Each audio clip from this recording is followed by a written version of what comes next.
Mesdames, messieurs, tout en espérant que vous avez passé une bonne célébration de la Nativité du Christ, nous sommes heureux de vous retrouver ce dernier vendredi de l'année pour faire le point sur l'actualité économique. Bienvenue à toutes et à tous sur l'Économiste TV. Pour commencer, la Chambre de commerce et d'industrie du Bénin revient sur le rôle du secteur privé tout au long de l'année 2025. À l'approche de 2026, Arnold Akakpo, président de la CCI Bénin, a salué la résilience et l'engagement des entreprises face aux défis.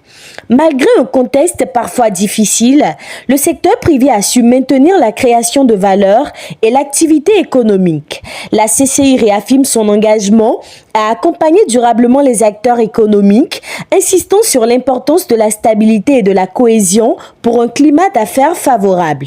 Passons maintenant à la finance climat. La Banque ouest-africaine de développement vient de décrocher un appui du Fonds pour l'environnement mondial. 17 milliards de francs CFA en dons pour 3 projets au Bénin, au Burkina Faso et au Mali. Ces initiatives couvrent la restauration d'écosystèmes, le renforcement de la résilience climatique et la promotion d'un développement sobre en carbone, illustrant l'engagement régional pour un avenir durable. Toujours avec l'Économiste, le Bénin reçoit un soutien financier important du Japon.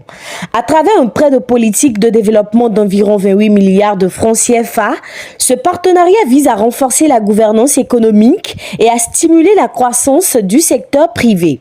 Ce nouvel appui s'inscrit dans la continuité d'une coopération solide et engagée entre les deux pays. La valorisation des savoir-faire locaux est aussi au cœur de l'actualité. Le ministère de l'Industrie et du Commerce a organisé à Cotonou une séance de sensibilisation dédiée aux promoteurs de la pharmacopée sur les outils de propriété industrielle. Cette action se veut d'amener les spécialistes de la pharmacopée à sécuriser leurs innovations, renforcer la crédibilité des produits béninois et faciliter leurs accès aux marchés internationaux. Un moment de partage culturel entre le Bénin et la Turquie autour de la journée mondiale du café turc.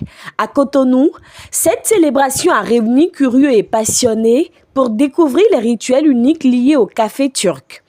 Organisée par la représentation diplomatique turque, cette initiative a renforcé les liens culturels et la coopération entre les deux pays. À Lomé, la 40e grande quinzaine commerciale confirme son rôle de vitrine économique de fin d'année. Lancée le 23 décembre 2025 par la Chambre de commerce et d'industrie du Togo sur le site d'Agbada-Ronou, cette édition se poursuit jusqu'au 4 janvier 2026.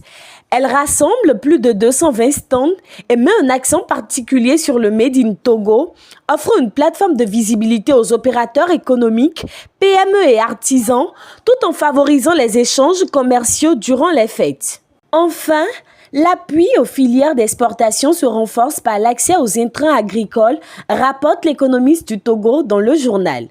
Le comité de coordination pour les filières café et cacao a accompagné l'acquisition de 500 tonnes d'engrais spécifiques café de type NPK 20-10-10 au profit des producteurs togolais dans le cadre des plans de développement des filières café et cacao.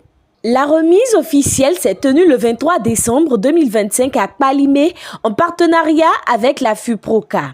Les engrais sont cédés aux planteurs au prix d'acquisition afin d'améliorer les rendements et soutenir la relance des filières café et cacao. C'est ainsi que s'achève votre rendez-vous économique sur l'Économiste TV.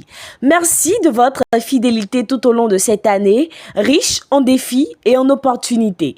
Retrouvez-nous sur toutes nos plateformes, passez un excellent week-end et à lundi prochain.